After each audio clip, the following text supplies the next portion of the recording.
सबसे पहले तो आप सबका स्वागत प्रदेश कांग्रेस कमेटी के इस प्रेस कॉन्फ्रेंस हॉल में। आज एक बहुत ही अति महत्वपूर्ण विषय के ऊपर हमें एक बात कहनी है। जिस प्रकार से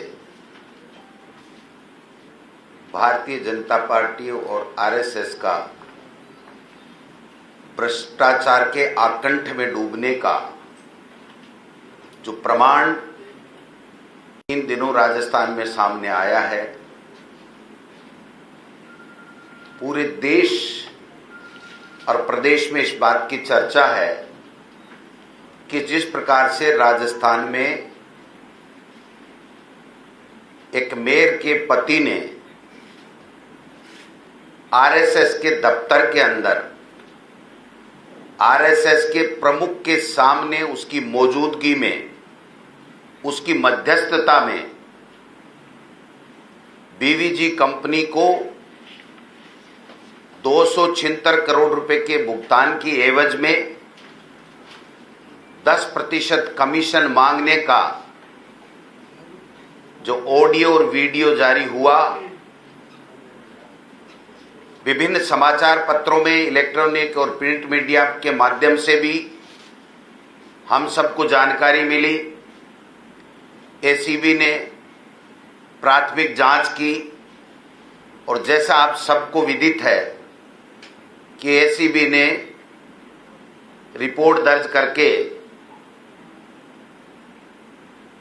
जो मेयर पति हैं श्री राजाराम, उसको कल गिरफ्तार भी किया है।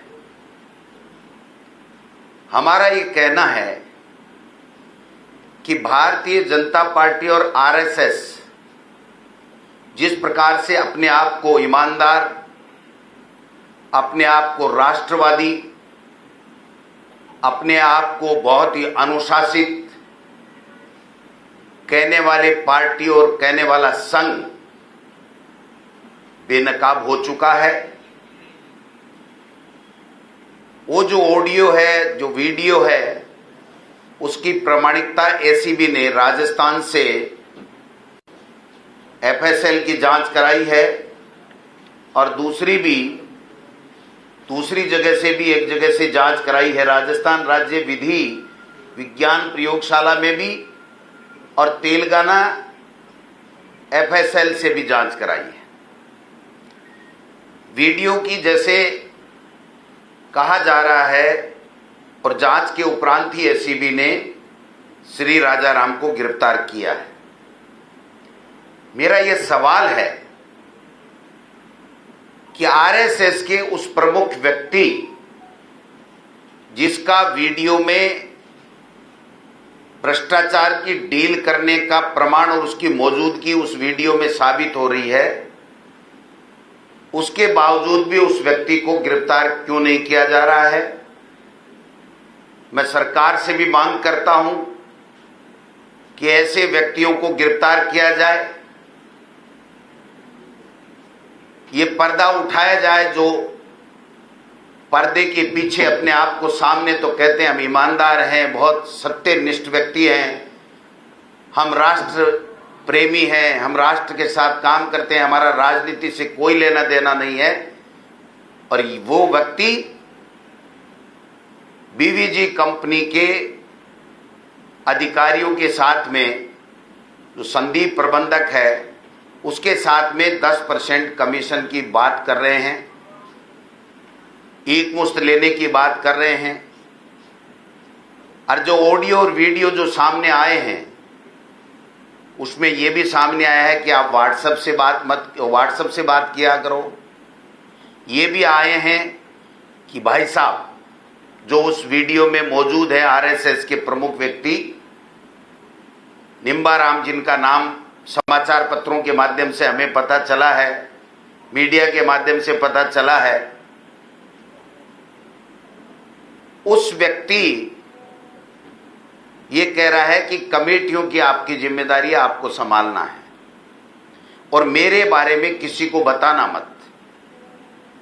राजाराम कह रहा है कि भाई साहब किसी से मिलते ही नहीं हैं, आपसे ही मिले हैं। आप किसी को ये बात मत बताना कि ये कुकृत्य, ये भ्रष्टाचार आरएसएस के प्रमुख के कहने पे उसकी मौजूदगी में हो रहा है। भाजपा और आरएसएस के लोग धर्म की आड़ में अपने आप को राष्ट्र प्रेमी, राष्ट्रवादी कहकर के जो कारगुजारियां, जो भ्रष्टाचार कर रहे हैं, ये अब सबके सामने आ चुका है। जो राम मंदिर ट्रस्ट है, उसमें आपने देखा होगा कि 2 करोड़ की जमीन उसी दिन 18.5 करोड़ रुपए में डील होती है। ये धर्म के नाम पर चंदा उगाते हैं, उस चंदे में भी धंधा करते हैं, बेईमानी करते हैं और बेईमानी की पराकाष्ठा करते हैं। ऐसे लोगों का पूरे देश में इनका चेहरा बेनकाब हो चुका है कि ये भ्रष्टाचार में आकंठ डूबे हुए हैं। ऐसे लोगों के खिलाफ कार्रवाई होनी चाहिए।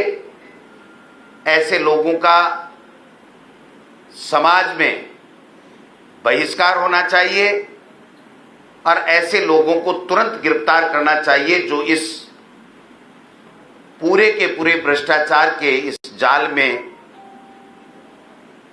आ चुके हैं, प्रमाणित हो चुके हैं उनको ऑडियो और वीडियो। तो मैं प्रदेश कांग्रेस कमेटी की तरफ से हमारी सरकार से और एसीबी से मांग करता हूं कि जो भी इसमें दोषी व्यक्ति हों उनको तुरंत गिरफ्तार किया जाए और ऐसे लोगों को हम उजागर करें जो धर्म के नाम पे, आस्था के नाम पे लोगों को चंदा लेकर के उसमें भी धंधा करते हैं, उसमें भी बेईमानी करते हैं। मैं आप सबसे भी आग्रह करता हूं कि ऐसे लोगों को समय रहते सलाखों के पीछे भेजा जाना चाहिए। उसमें आप सब भी सही के साथ खड़े हों, क्योंकि राजस्थान में मुख्यमंत्री अशोक गहलोत के नेतृत्व में हमारी कांग्रेस के कार्यकर्ताओं के मेहनत पे बनी हुई सरकार भ्रष्टाचार में जीरो टॉलरेंस के आधार पर काम करती है, आगे भी करती रहेगी। धन्यवाद।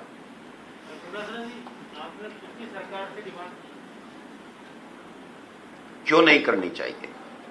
जब प्रमाणित हो गया, रिपोर्ट दर्ज हो गई, तो सरकार हमारी है, तो हमको सरकार से भी मांग करनी चाहिए और इन बेईमान लोगों को उजागर भी करना चाहिए। ये राष्ट्रवाद का चोला पहने हुए हैं, अनुशासन का और ईमानदारी का चोला पहनने वाले लोग जब इस तरीके के भ्रष्टाचार में डूब करके ऐसे कंपनियों से अगर कमीशन ले लेके पेमेंट देंगे तो क्यों नहीं चर्चा होगी, क्यों नहीं उनको एक्सपोज किया जाना चाहिए, क्यों नहीं उनके खिलाफ कार्रवाई होनी चाहिए? सवाल ये है, सरकार आपकी है, आपको मांग करनी पड़ रही है, क्या कोई दबाव है, कोई रोक रहा है उनको गिरफ्तार नहीं कर रहा? मैं तो गिरफ्तार करना चाहिए ये मांग कर रहा हूँ, रोक कौन रहा है? गिरफ्तार किया ही है ना। एसीबी के ऊपर कि उनको गिरफ्तार नहीं किया जाए, तो आपको डिमांड करनी पड़ रही है। ये तो आप देखिए, मोदी सरकार जिस प्रकार से राज्य सरकारों पे अंकुश लगाने का काम करती है, आपने देखा यहां पर एक एफआईआर लॉन्च हुई, गजेंद्र सिंह जी ने यहां के कोई भी वाकये की दिल्ली में जाकर के रिपोर्ट दर्ज कराई। तो ये लोग बात कुछ भी कर सकते हैं, इसलिए हम ये चाहते हैं कि दूध का दूध, पानी का पानी होना चाहिए। ऐसे लोगों को तुरंत गिरफ्तार किया जाना चाहिए। क्यों नहीं मांग कर सकते? हमें करनी पड़ेगी। हम जनता के प्रतिनिधि हैं।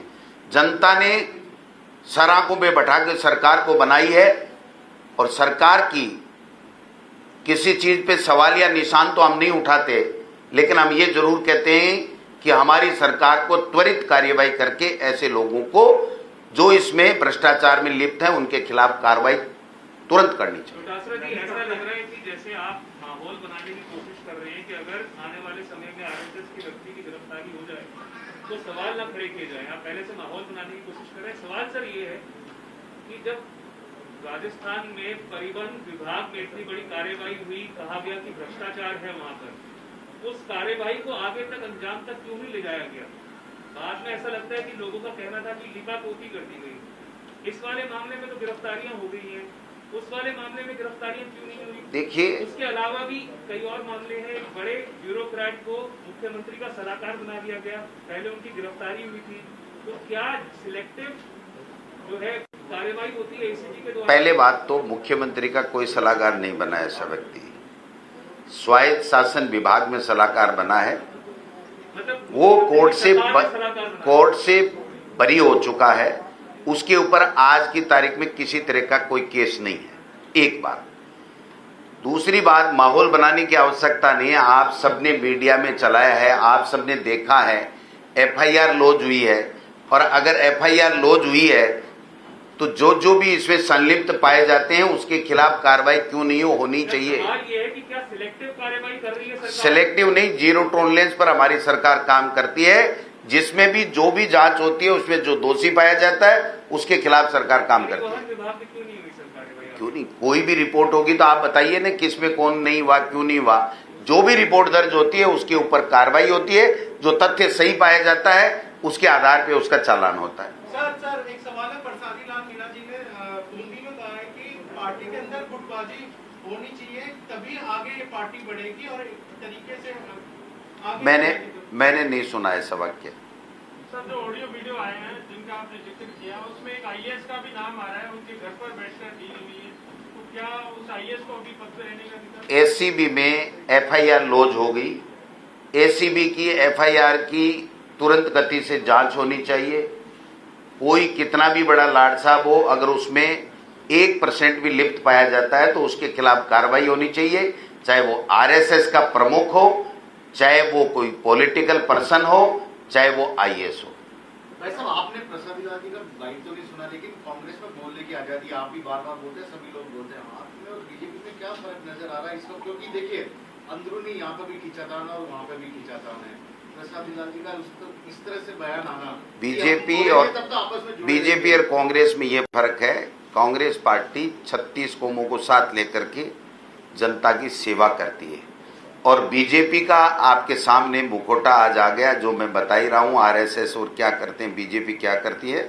और केंद्र की बात करूं तो जो माहौल चल रहा है 7 साल से, किसान के साथ में उन्होंने क्या किया, महंगाई के मुद्दे पे उन्होंने क्या किया, बेरोजगारों को रोजगार देने के मुद्दे पे उन्होंने क्या किया, कोविड के अंदर फ्री वैक्सीन देने के मुद्दे पे क्या किया, नोटबंदी के मुद्दे पे क्या किया। आप देखिए, एक से एक फेल मोदी सरकार। ये तो है बीजेपी का नमूना। और हमारे यहाँ राजस्थान में कोविड का हिंदुस्तान में सबसे बेहतर प्रबंधन हुआ, सबसे कम हमारी मृत्यु दर रही, रिकवरी रेट हमारी सबसे बढ़िया रही। वैक्सीनेशन में हम 1-2 छोटे राज्यों को छोड़ करके नंबर प्रथम रहे, हमारे नागरिकों की सुरक्षा के लिए, उनको स्वास्थ्य सुरक्षा के लिए। तो हमारे में और उनमें इतना फर्क है कि ये लोग बाग चंदे में भी चोरी करते हैं, धर्म के आधार पे लोगों को बांटने का काम करते हैं, और जो एजेंडा पहले देते हैं चुनाव से पहले, उस एजेंडे पे काम नहीं करके दूसरे एजेंडे ला करके भाई को भाई से लड़ा के सत्ता में काबिज होने की बात करते हैं। कांग्रेस कभी ऐसा नहीं करती। ये जो कार्रवाई हुई है पूरी एसीबी वाली जो कार्रवाई हुई है, उसमें भी कहा जा रहा है कि बीजेपी का एक धड़ा है, वो कांग्रेस के साथ मिलकर के और आरएसएस को आगे इसमें विवादास्पद बनाने की कोशिश कर रहा है। बीजेपी के धड़े का ये आरोप है। कोई ऐसे एफआईआर हो सकती है क्या किसी धड़े के कहने से? मुझे पता नहीं। धड़े आपने 2 बताए, बीजेपी धड़े 8-10 हैं। अपनी जानकारी दुरुस्त कर लीजिए, क्योंकि मुख्यमंत्री 8-10 बनने के लिए तैयार हैं, तो धड़े 8-10 हो गए। लेकिन किसी के कहने से कोई कार्रवाई, प्रिलिमिनरी इंक्वायरी हुई है, ऑडियो और वीडियो की एफएसएल 2 जगह से जांच हुई है, उसके बाद में एफआईआर हुई है, उसके बाद में एक व्यक्ति की गिरफ्तारी हुई है।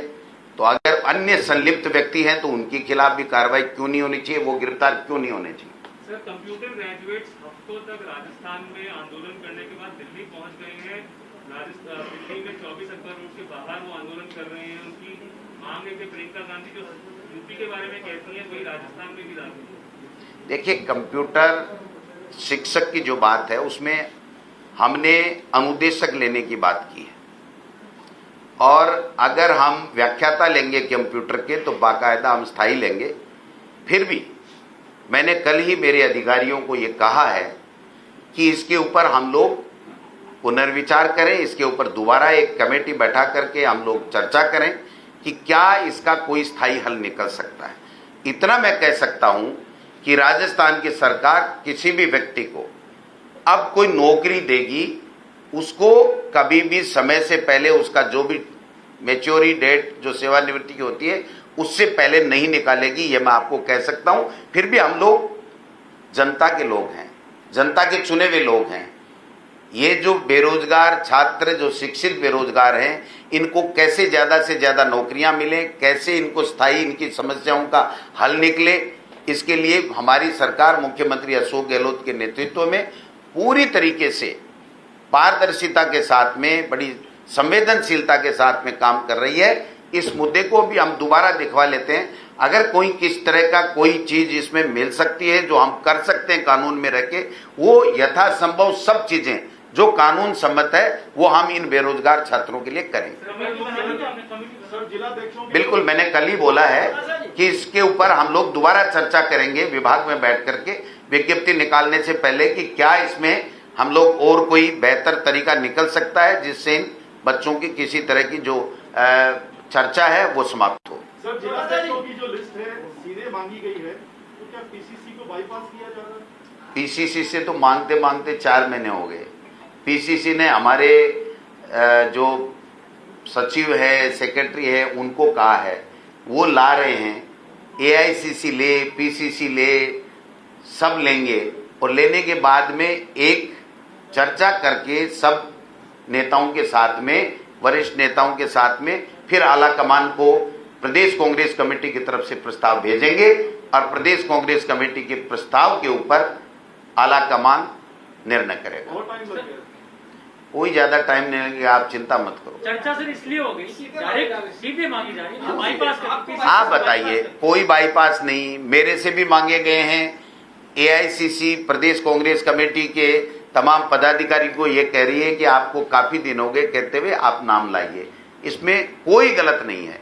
एआईसीसी, पीसीसी सब मिलकर के नाम लेकर के फील्ड से जो संभावित नेता हैं, जो जिला अध्यक्ष के या ब्लॉक अध्यक्ष के उम्मीदवार हैं, उनके नाम लेकर के एक पैनल बना करके हम लोग चर्चा करके और फिर प्रदेश कांग्रेस कमेटी की तरफ से एक प्रस्ताव भेजेंगे जिसपे आला कमान निर्णय करेगा। 2.5 साल आपको इसी में लगे, नाम नहीं भेज पाए आप? किसको? 2.5 साल में नाम 2.5 साल कब हो गए? आप सरकार हो गई।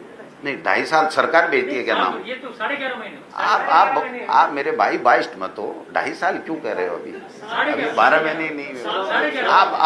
आपका क्या है, थोड़ा सा एंगल दूसरा रहता है तो आप से निकल गया।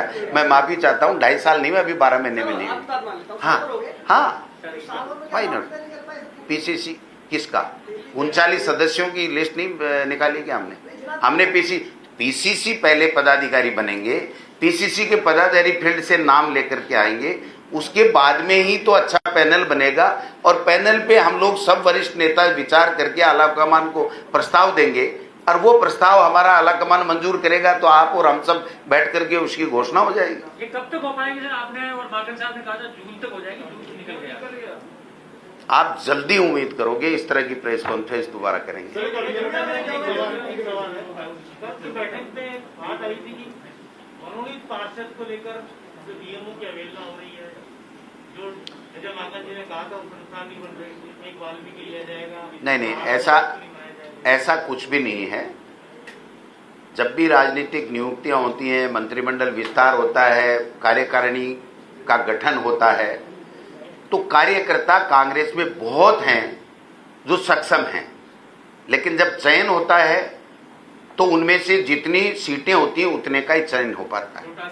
इसलिए ऐसा कहना कि चयन गलत हो गया, निश्चित रूप से कुछ रह गए होंगे तो उन लोगों को अन्य जगह पर सम्मानजनक पद के ऊपर उनको एकोमोडेट किया जाएगा। सर, कल मुख्यमंत्री जी ने कहा है कि राजस्थान में करीब 75 लाख लोग ड्यू हो जाएंगे दूसरी डोज की वैक्सीन के लिए जुलाई के महीने में, और उन्होंने कहा है कि केंद्र की तरफ से केवल करीब 65 लाख वैक्सीन का तय किया गया है, तो क्या लगता है कि केंद्र की सरकार भेदभाव कर रही है कांग्रेस शासित प्रदेशों के साथ?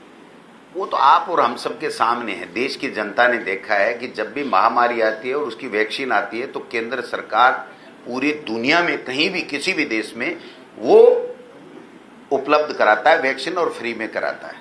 हमारे देश के प्रधानमंत्री के बयान आप पढ़ लीजिए, नड्डा जी के बयान आप पढ़ लीजिए। उन्होंने तो दूसरी वेव आने से पहले ही कह दिया था हम तो सब आ गए हमारे पास में, तो कोई अब ये कोरोना वगैरह नहीं आएगा, और ऐसे में उनकी तैयारी नहीं थी। आज वैक्सीन का जो ऑर्डर दे रहे हैं, ये 2 महीने का जो गैप हुआ ये उनकी गलत नीति के कारण से हुआ। उन्होंने राज्यों पे छोड़ करके उन अपने आप को अलग कर लिया जो उनको नहीं करना चाहिए था, इसलिए ये स्थितियां पैदा हुई। आज भी अगर हमारे मुख्यमंत्री मांग कर रहे हैं तो वो प्रदेश के लोगों के स्वास्थ्य की चिंता को लेकर के कर रहे हैं कि जल्दी से जल्दी वैक्सीन मिले, हम हमारे प्रदेश के लोगों को वैक्सीनेशन करें जिससे उनको कोरोना संक्रमण होने से बचाया जा सके। थैंक यू, धन्यवाद। पल पल बदलती दुनिया की खबरों की जानकारी के लिए आज ही SKL न्यूज को सब्सक्राइब करें। हर अपडेट से जुड़ने के लिए बेल आइकन को दबाएं और SKL न्यूज के वीडियो को लाइक करें, शेयर करके सभी तक पहुंचाएं।